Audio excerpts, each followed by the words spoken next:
guys, agawa tayo ng maha. Yan ang ilalagay natin sa maha. At andito na guys ang ating lulutuing maha. At syempre para sumarap, may namang buong nyug na magpanggata. Ayan guys, kinayod na nyug, yung mga tibuo. Ayan ang ilalagay natin ditong gata sa maha na gagawin. At yan guys ang mga sahog, diba? Para maging masarap ang ating lulutuing maha. Guys, abangan nyo guys ang aming special maha. Yan guys, nilalagyan na po ng gata ng niyog. Iba rin guys pag may gata ng niyog, tapos pag may gatas, may gatas na yan, tapos may gata pa siya ng niyog. Diba guys, para masarap.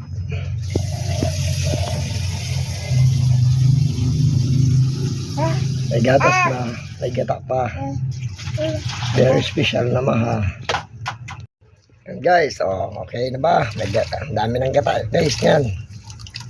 Marami ng gata ang ating maha special. And guys,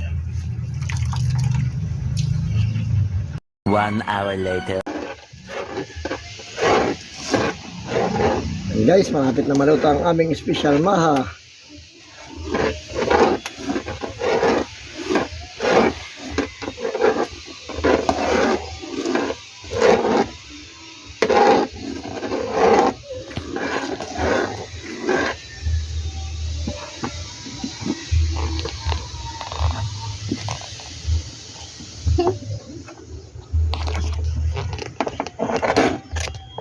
Wow, napakasarap ang aming maha.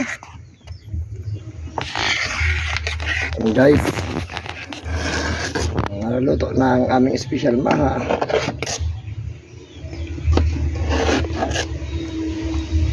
Yung mga gustong mag-order ng maha, order na po kayo.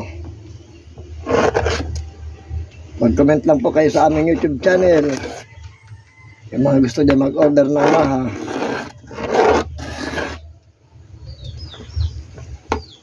Ayan guys.